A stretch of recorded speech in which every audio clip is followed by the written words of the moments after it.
como todos vocês, eu sou preso ao tradicional texto, ensaio, palco.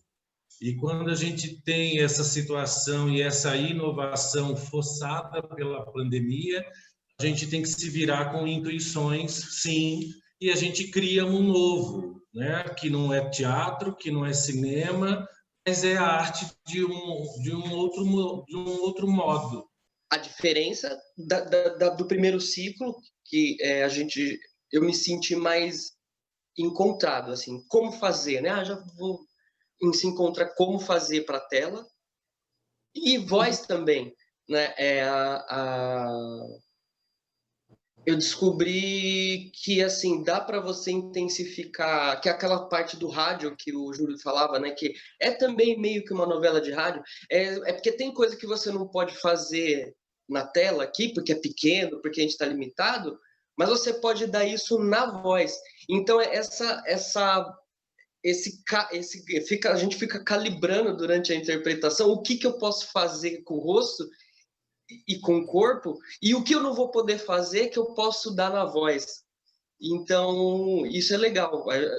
Nesse novo ciclo dos textos da Renata, eu sentia uma evolução, um controle, né? Eu comecei a entender como controlar isso, assim, para esse formato que a gente está fazendo.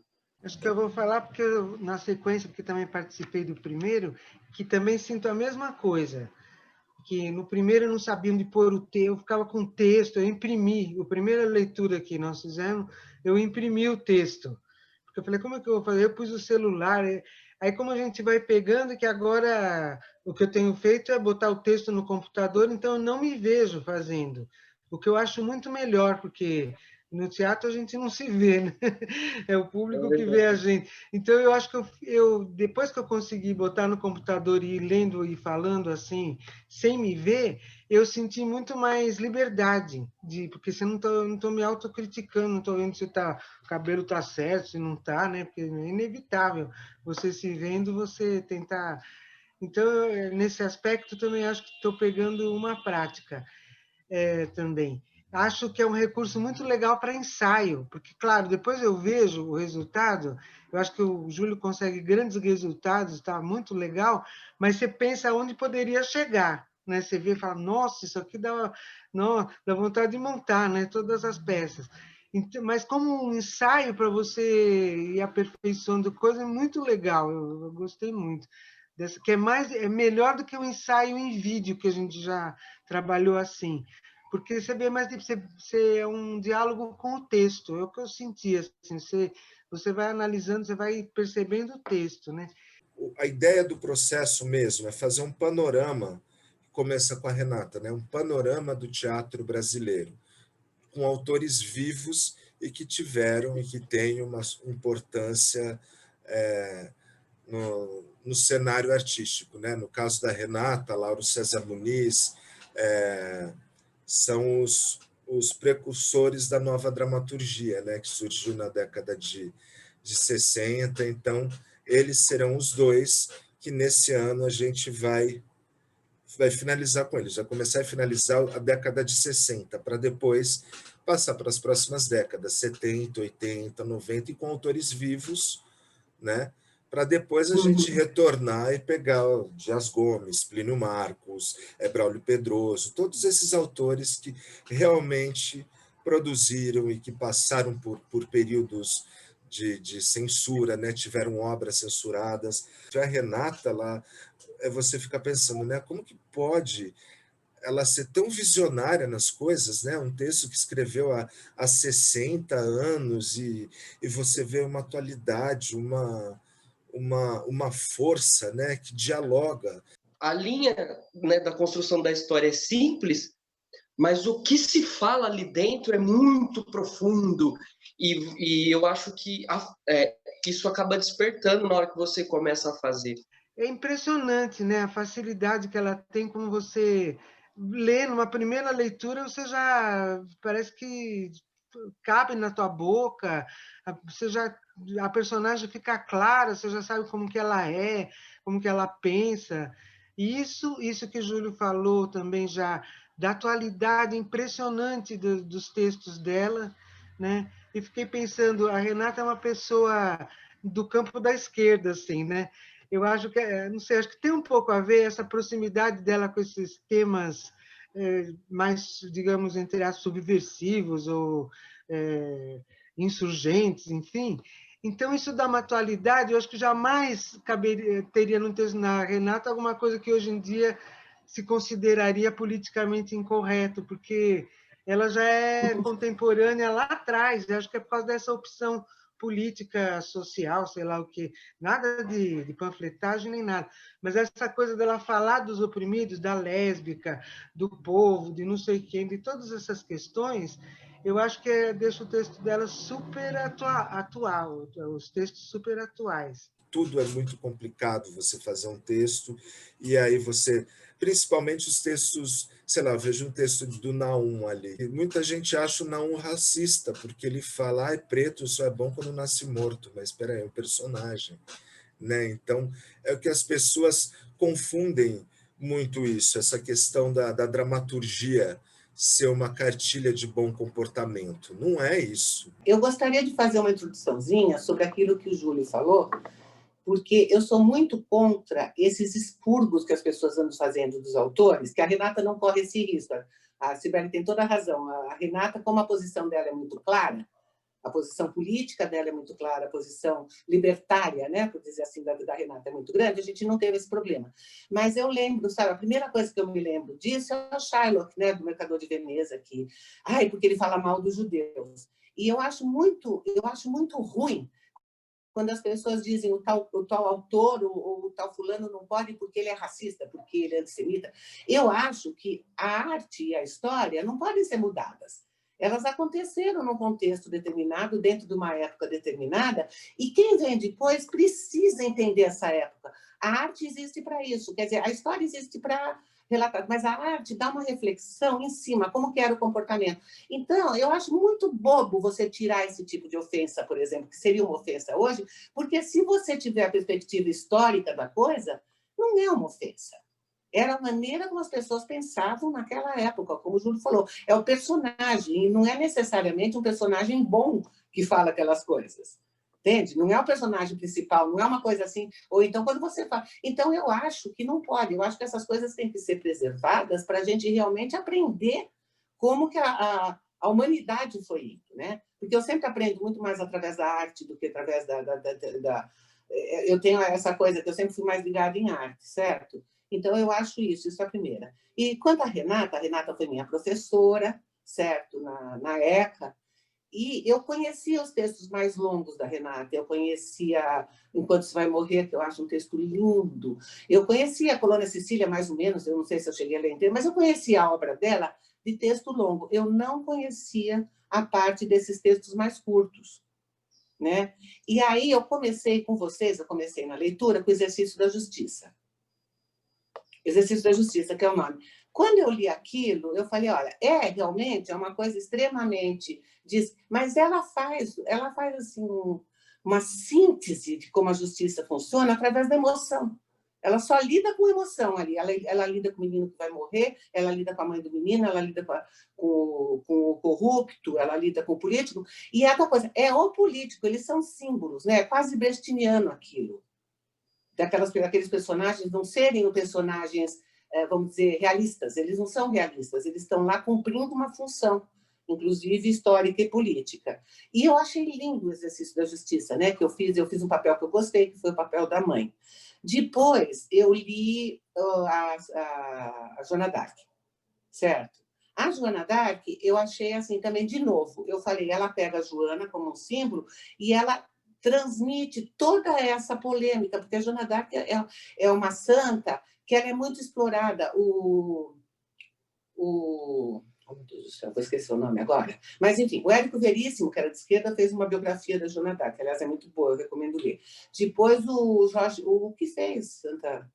o mais montado dos textos da Joana d'Arc é o do... Meu Deus do céu, como que escapou o nome agora? Gente, lembra que a Esther Góes fez também. Brasileiro, aliás, um velho espetáculo do Boff. Não, o inglês. O da Profissão da Senhora Warren, o da My Fair Lady. Ai, eu lembro depois. Mas, enfim, então, ele pegou a Joana d'Arc também como exemplo, porque é um exemplo assim, de uma mulher que, na Idade Média, certo? Ela liderou um exército. É uma coisa assim, muito impressionante.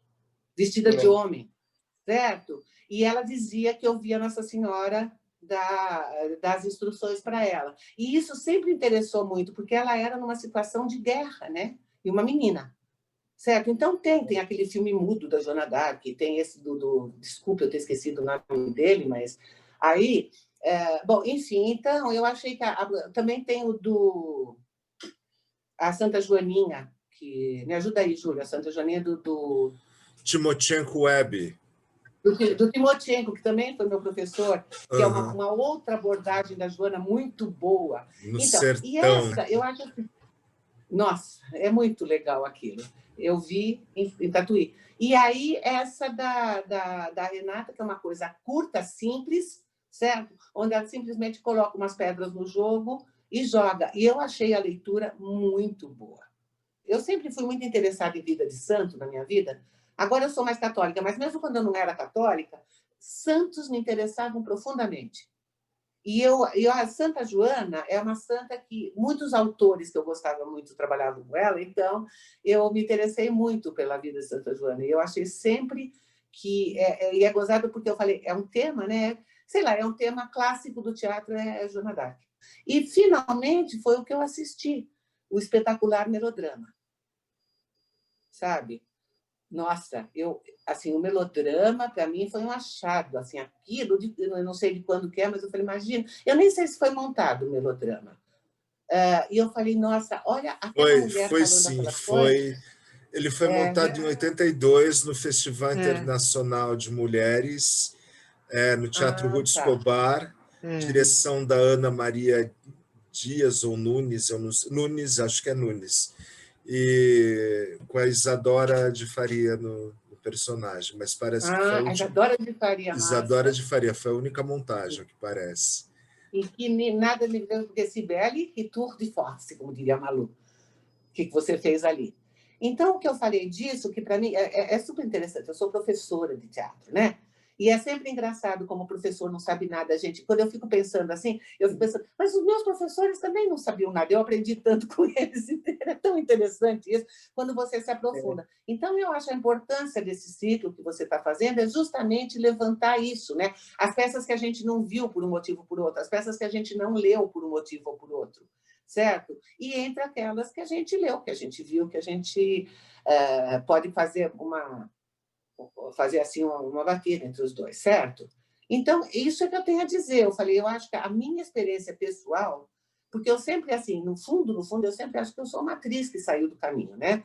Só que eu sei que eu escrevo melhor do que eu atuo, mas, de qualquer maneira, eu fico pensando assim, a oportunidade de fazer um trabalho de atriz a essa altura da vida. Então, tudo isso, eu falo, para mim, é uma experiência pessoal, junta com tudo. Mas eu acho que, independente da minha participação, nas leituras ou qualquer coisa, nas leituras que eu vejo, onde eu não estava ainda, eu não vou entrar, mas eu vejo isso, que é uma coisa assim, impressionante, como essas leituras, que eu acho que deveriam ser, assim, essas leituras que você faz, Júlia, deviam entrar como bibliografia de curso de teatro, entende? Primeiro, para quem é preguiçoso e não quer ler peça, que já é uma grande coisa, eu vou ver o filme, certo? Como dizia meu filho quando eu era criança, se existe a menor, a mais ínfima possibilidade de que seja feito um filme, eu não vou ler o livro. Então, eu acho isso, entende? E é mesmo, a gente não vai ler todas as peças. Aí você pega um vídeo de 15 minutos e pronto, você tomou conhecimento da peça, inclusive com uma interpretação da peça, que para um aluno que está mais interessado, que quer ir nesse caminho, ele pode depois ler a peça e dar a interpretação dele e fazer, assim, sabe, como se diz, ele pode bater a interpretação dele com a que ele está vendo. Então, eu acho super legal, eu só tenho elogios a fazer a isso tudo, certo? A Renata eu só tenho elogio porque eu acho ela uma grande dramaturga e acho é uma imensa poeta. A poesia da Renata é muito boa. Então, é isso, eu não estou puxando o saco, não, porque eu nem sou mais aluna dela e tudo. Então, então eu acho que essa oportunidade, eu agradeço muito ao Júlio isso, sabe? Não é também puxar saco, Júlio, você sabe? Você podia ser meu filho, eu posso até te dar bronca, eu já te dei muita bronca na vida. Então, eu acho que assim, essa oportunidade que você deu para mim foi um achado, e se eu ainda desse aula de teatro, eu ia usar isso como é obrigatório quando você estuda um autor, porque eu dei aula de teatro brasileiro na EMB, né? Eu falei, era história do teatro. E o pessoal do cinema que falava, história do cinema só tem um semestre. Eu falei, 100 anos vocês estão reclamando, e a gente que tem um semestre para 3.000 anos? Sabe? Para pegar tudo. Então, realmente. E teatro brasileiro, que as pessoas tendem a achar teatro brasileiro que é uma coisa rápida. E agora a gente, assim, com isso que o Júlio está fazendo, está se ampliando essa possibilidade, né? O serviço da leitura online que o Júlio propôs e a gente fazer, eu acho que é um jeito de falar, olha, gente, existe essas coisas e olha como é legal, porque tem muita gente jovem que nem imagina, não tem nem contato. Às vezes gosta, né? Às vezes fala, eu não gosto, mas nunca teve contato, então, sabe? E eu acho que a leitura é e a linguagem mais, né, o veículo mais usado hoje é a internet, então acho que foi encontrado, sem querer, talvez, um jeito de chegar nelas, né? De chegar na juventude, um tipo de linguagem que eles não sabiam nem que existia. Só para completar a sua ideia, esse formato que o Júlio descobriu, que a Cláudia disse que usaria em aula, eu também usaria se estivesse dando aula ainda, é muito melhor do que peça filmada, é muito melhor do que leitura, porque o rosto fica perto, né? Você consegue pegar bem o texto, eu acho que é um canal mesmo. Isso, é muito limpo. O texto vem muito claro para as pessoas. E não, eu queria complementar uma coisa que o Júlio falou, que é a evolução do teatro, a minha eterna discussão com a Maria Lúcia Pupo, né? Porque agora é o teatro atuante, o teatro feito em todos os lugares, o teatro que sai do palco. E eu sempre falo para a Malu, mas não se pode abrir mão do texto já escrito, do texto que foi feito, porque o teatro só chegou onde chegou através de toda essa fieira de pessoas que escreveram, certo? Assim, o teatro não é só uma coisa. Ele pode ser o teatro comercial, que sempre existiu, ele pode ser, que eu chamo de teatro, muita gente não chama, mas é o musical Broadway, que eu acho que é teatro, é um teatro que eu particularmente acho que realmente é entretenimento, entende? Ninguém vai ver a Noviça Rebelde para pensar nos nazistas. É uma coisa assim. Não é um mas ponto. Mas mesmo assim ela dá uma coisa do que era o nazismo. Ela dá uma família que precisa fugir do lugar onde eles moram por causa do nazismo, entende? Mas eu digo assim, quando esse teatro mais, como é que chamava? Engajado, que é o teatro da Renata, né? E, principalmente, eu achei... Então, e eu acho assim, que o texto, por exemplo, o melodrama que eu não conhecia, fiquei muito impressionada, o teatro sempre foi feito como um lugar de gays, mas muitos homens gays. Certo? O homossexualismo masculino foi muito mais, não que o feminino não tenha sido usado no teatro, mas o masculino foi muito mais, tanto usado de uma maneira politicamente incorreta, vamos dizer assim, porque a bicha é uma coisa muito teatral, certo? Aquela coisa de você realmente usar sempre como um personagem menor, como um personagem mais leve, como um personagem mais caricato. E quando ela coloca essa mulher que é uma atriz lésbica, certo? Que está contando a história de amor dela, e eu achei também muito ousado, inclusive, né? Assim, muito ousado. Eu não sei qual seria a reação do público, mesmo agora, né? Eu imagino, nossa, no momento atual, certo? No nosso momento Damares, que estamos vivendo, o que seria esse monólogo tão pelado, sabe? Tão nu, certo? E, ao mesmo tempo, contando uma grandiosa história de amor. Sabe? Assim, é uma história de amor. Ela não tem nenhuma outra implicação. Ela não é uma defesa de nada. Ela é uma história de amor. E isso me eu ia falar muito. isso. Isso que eu acho... E essa forma dela falar de todos esses assuntos é engraçado como é atual, né? Que foi escrito lá atrás, e mesmo assim, hoje em dia... E mesmo hoje em dia tem muita gente que não consegue tratar o assunto da forma que ela consegue tratar nos textos dela. Isso que eu acho bacana. Porque ela não... não é uma... Que nem você falou, não é uma defesa, não é... Não, é a situação só. E a situação por si só é forte. Não é que nem o texto que eu fiz, acho que é a lâmpada, que foi o primeiro que eu fiz dela também, que fala daquela personagem que é homossexual, mas ele esconde, mas ao mesmo tempo ele quer se revelar, e aí ele tem uma situação que o cara vai na casa dele. Então, e a forma como aquilo acontece não precisa ser dito o que ele está sentindo, essa coisa. Porque eles estão falando sobre várias coisas, menos disso. Mas a situação em si já é suficiente ali para entender. É muito fantástico. E é engraçado como hoje falta tratar dessa forma, né, os assuntos. Assim, acho que assim...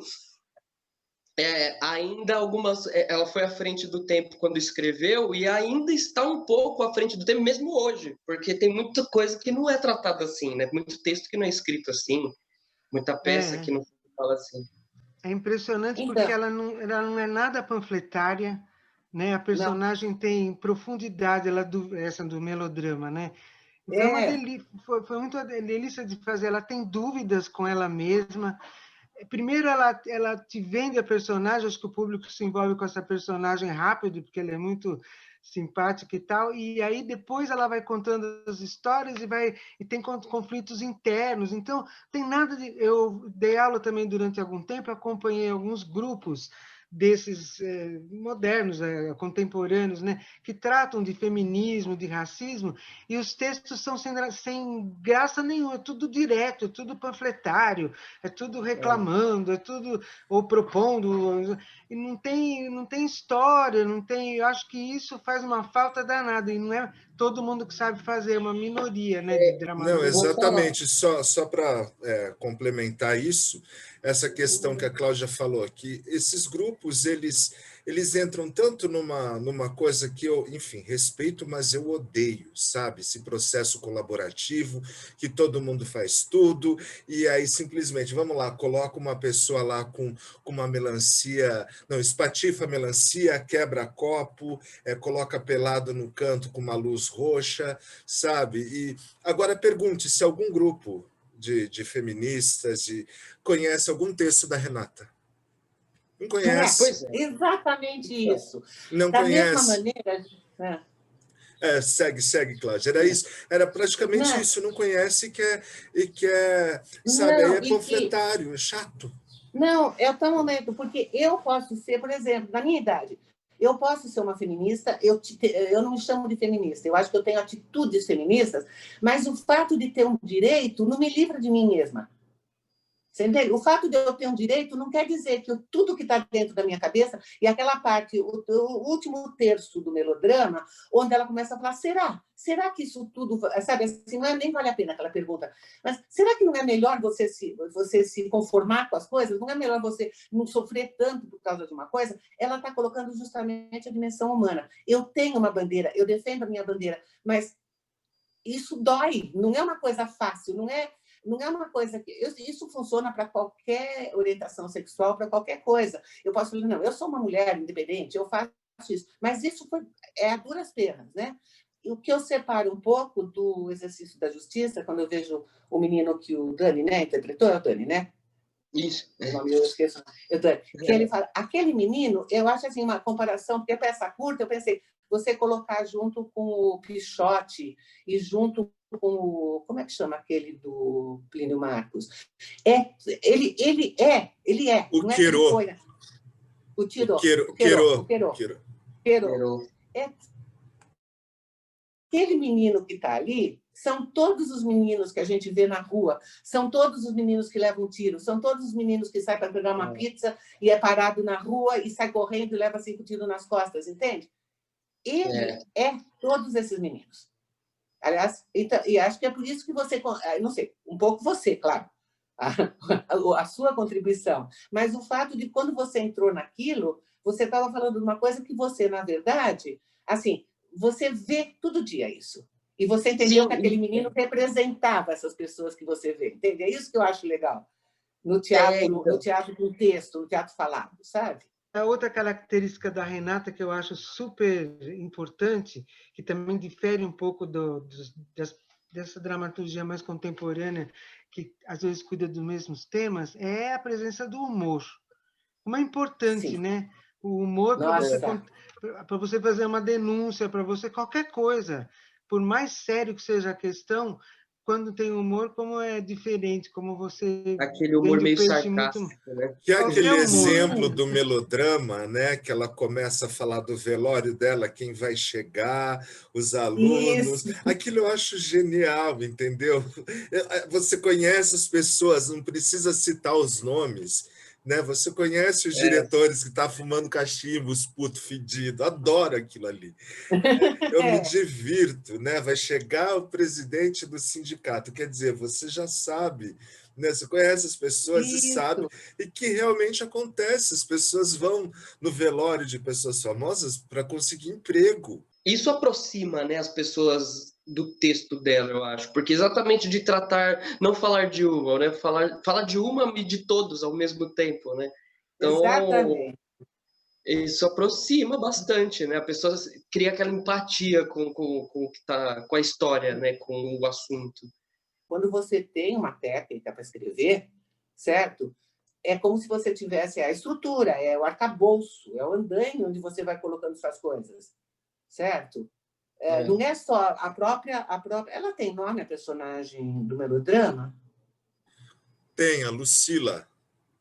Lúcia, Ela nomeia as personagens, né? Mas a Lucila falou uma vez só que se chama Lucila.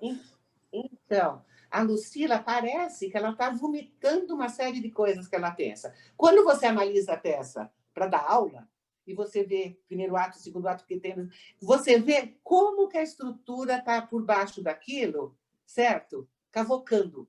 Ela assim, para mim, né? Eu acho que é sempre para a gente só tem... Assim, ela mostra como o teatro reflete a vida, o espelho, o famoso espelho. Há pouco estava falando sobre essas montagens contemporâneas, né?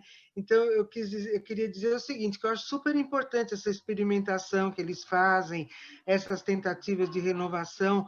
O que eu acho estranho é quando vira uma norma a ser obedecida, sabe? Um código que você... Então, eu já vi 10 peças que cada ator apresenta, chega lá e fala, meu nome é Cibele, eu vou fazer o papel do fulano, meu nome é fulano, né? Esse tipo de recurso, né, que é próprio do teatro contemporâneo, quando ele é usado assim como um código a ser seguido, perde totalmente a graça. E aí, lembrando uma coisa que o Zeca Capellini sempre fala, que o Brecht, que foi inventor do distanciamento, que criou toda aquela dramaturgia super renovadora, quando ele quis, ele fez uma peça aristotélica, né? Que é justamente Os Fuzis da Senhora Carrá. Assim, para pensar que não tem que haver um esquema a ser seguido. Eu acho que o Brasil ele tem um sério problema, assim, que para você implementar uma coisa, você tem que destruir a outra. Só ver a história do teatro, entendeu? Você vê o TBC. Aí, quando veio o Arena, o TBC e o Arena não caminhavam juntos, não caminharam muito tempo juntos, entendeu? Porque o Arena engoliu o TBC. Cinema, né? Só pegar a Vera Cruz e o Cinema Novo. Quer dizer, uma coisa vai engolindo a outra e vai... E como não se a outra caminham. deixasse de ser importante, Deixasse né? de A ser outra não é mais importante. importante. Não, e Exatamente. eu lembro disso, que o Alberto Buzik falava uma coisa, que nem a gente não precisa concordar, uma frase de efeito, mas é muito boa. Ele falou, o teatro tem 2 grandes nomes, o Aristóteles e o Brecht. O resto é tudo variação. O resto é tudo... Assim, claro que você pode colocar isso em discussão, mas eu acho interessante, porque eu falei, foi mesmo. O Aristóteles deu a história contada com começo, meio e fim. E o Brecht falou, não precisa ser assim, a gente pode trabalhar diferente, a gente pode trabalhar o teatro de uma forma diferente. Mas são essas duas mesmo, só que as misturas é que são muito ricas. Quando eu estou montando alguma coisa, hoje, né? Claro que eu li, estudei muito Aristóteles, Brecht, todas as grandes teorias aí. Mas hoje eu prefiro usar muito mais a intuição do que no fazer, né, alguma coisa, vamos experimentando, do que ficar aí nos manuais e não, vamos fazer assim. O importante é ter os dois lados, né, porque dramaturgia é embate. né? Mas Não é contar história. Espera aí, só um pouquinho. Não é só contar história, né? Porque dramaturgia é um embate entre os dois personagens. Eu me identifiquei também com isso, porque eu acho que chega uma certa época, né? Primeiro, no começo, você, né, que vai nas técnicas, aí você acaba indo muito à técnica e esquece um pouco, fica em segundo plano a intuição, né? Aí depois vai chegando uma parte da vida que você, acho que eu, pelo menos comigo, aconteceu assim, você cansa um pouco, você fala, cara, eu vou fazer só, vou sentir, porque inclusive é assim que acaba nascendo coisas novas, né? Tipo, você não tem, às vezes, você tentar fazer algo novo, às vezes você não consegue. Se algo novo nasce quando você não pensa, né? Você fala, eu quero fazer, sei lá como vai, que nem isso que a gente está fazendo, a leitura online e tudo. Não, vamos fazer, né? E a intuição vai. Eu acho que é mais gostoso, né? Claro, a técnica é muito importante. Eu gosto também mas quando você se solta, é que você consegue a criatividade age em cima, né? Exatamente. Eu acho que é isso. O processo de aprendizagem só se completa quando você só se solta dele. Entende? Quando você voa. Porque, assim, você é instruído ou não, claro que a intuição, certo? Está aí o Vladimir Capella, que não nos deixa mentir, a intuição é muito importante, certo? Agora, se você segue o processo natural, onde você aprende, depois faz, o processo só se completa não quando você faz o seu teatro do jeito que você aprendeu, quando você faz o seu teatro do jeito que para você ele entrou, entende? Do jeito que ele foi para você. Todo esse processo vai necessariamente, se você tem criatividade, se você é do ramo, ele vai desaguar numa coisa nova, sem querer. Porque assim, você só faz uma coisa nova quando você está fazendo uma coisa que foi você, que faz parte de toda a sua experiência escolar, vivida, experimentada, os grupos que você participou. A Cibele, por exemplo, eu concluí muito a trajetória da Cibele como atriz. Eu estou te dando de exemplo, viu, Cibele? Mas é uma coisa assim. Eu digo assim, o processo da Cibele, que eu acompanhei desde que ela praticamente começou a fazer teatro, né, Cibele? Eu perdi pouca coisa, só a parte, se era adolescente. Depois eu acompanhei. Mas eu digo isso, o processo da atriz não é mais, você fala assim, ela segue a linha de fulano, ou então ela... Não, é quando tem uma atriz que está interpretando, usando tudo que está dentro dela para interpretar, e ela aprendeu por ela mesma e através de técnicas, a botar isso de uma maneira que ela consegue organizar e que fica boa. Cibele sempre foi uma mulher muito estudiosa, muito, certo? Mas o estudo dela, ela não estudou para mostrar, olha, gente, eu aprendi. Ela usou para evoluir como atriz. Sim, você entende sim. Isso? Ela faz outras coisas, mas quando ela está lá no palco, quando ela está lá lendo o melodrama, aquilo já vem, porque está dentro dela. Uhum. Certo? E se ela tenta uma coisa não dá certo, ela tenta outra não dá certo, ela não está falando assim, agora eu vou interpretar brechtianianamente, agora eu vou fazer Stanislavski, agora eu vou fazer isso. Não. Tudo isso misturou, juntou, e como eu falei, e sai numa expressão única, de um diretor, no caso do Júlio, de um ator, certo? De um autor. Quando o Daniel mencionou a questão da intuição, depois a Cláudia desenvolveu, eu estou impressionada como esse jeito de fazer a leitura, essa maneira como a gente está fazendo, ela se baseia 100% na intuição. Eu lembro a primeira leitura que o Júlio me chamou, que eu imprimi o texto e tal, e eu falei, não vamos ensaiar? Não, nós já vamos ler assim mesmo. E aí a gente leu na hora, então o único recurso que você tem na hora é a intuição mesmo, não tem... E é impressionante como o resultado fica um híbrido de leitura e espetáculo. O Jorge, por exemplo, estava assistindo aqui ao melodrama e ele só percebeu lá para o final que eu estava lendo, um pedaço que acho que eu dei bandeira que estava lendo. Ele achou que eu estava falando o texto de cor. Tentou ficar uma coisa híbrida, né? E eu não tinha lido, nós não ensaiamos, então é assim, pura intuição, pura intuição. E quanto ao meu percurso que a Cláudia estava falando antes, eu acho que eu dependo de texto, quando o texto é legal, eu rendo mais. Não, eu rendo muito mais do que quando o texto não é bom. É impressionante, já percebi. E de diretor. quando o diretor é ruim, também não rende, não adianta, porque eu fico... Então, mas esse sistema dessas leituras com o Júlio, que eu acho que é um grande diretor, já está contratado para me dirigir no meu próximo peça, estamos ensaiando, eu acho que é uma técnica que a gente aprende, acho que é uma técnica nova. Você chegar lá, olhar para o computador e pá, e claro que você pode até voltar uma hora ou outra, mas a gente está voltando muito pouco, né? Então, acho que descobri também uma outra maneira de me atirar, porque eu tenho um problema pessoal de ser um pouco racional demais. Eu penso, tudo eu penso, sem querer, quando eu já estou pensando. E isso aí não dá tempo, né? Você tem que ir lá, então eu queria... Bem, isso é uma coisa. A outra coisa que eu queria falar, voltando a Renata, é sobre o White Christmas. É um texto totalmente maluco, né? É surrealista o texto, né? Eu perguntei para o Júlio, eu falei, mas isso aqui de quando? Porque, assim, parece que escreveu para agora, que tem toda essa questão da Amazônia e toda essa questão da pandemia. Do texto que é escrito na década de 60, no ano de 2020, a gente lê e fala, nossa, isso caberia para agora com a pandemia. E a gente está falando de um texto que foi escrito na Guerra Fria, e a gente está vivendo uma pandemia que nos enclausura e fala, é possível ter esse milionário maluco em algum lugar do planeta confabulando um bunker e que, se for da humanidade, ele quer salvar a si e aos seus próximos. Como também o último texto que a gente pegou, onde eu e Dani contracena, eu acho que foi o mais desafiador para mim, o mais pesado, Pivete. O Pivete. O que mais me deixou em um buraco de dark muito punk.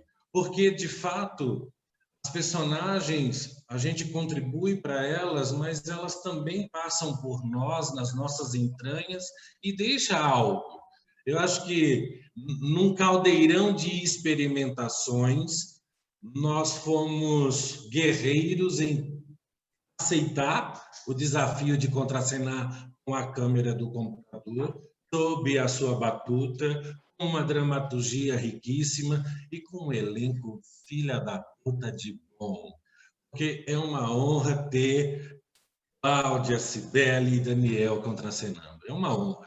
Se olhar a nossa relação, né, fora esse contato profissional, a gente tem um contato de amizade de muitos e muitos e muitos anos. Então, conhece muito bem o outro. Por isso que é fácil dirigir, por isso que é fácil. Eu não preciso ficar me prolongando para que vocês saibam que eu queira um resultado, né, de cena e tudo mais. E isso que é legal. Aí eu fico pensando, se eu tivesse, talvez, um grupo que eu não tivesse essa relação pessoal, com certeza isso não sairia. Essa reunião também, como para fechar tudo, é importante. Entendeu? Ela é legal, porque aí você coloca e você vê também as dúvidas dos outros e tal, e isso é muito legal.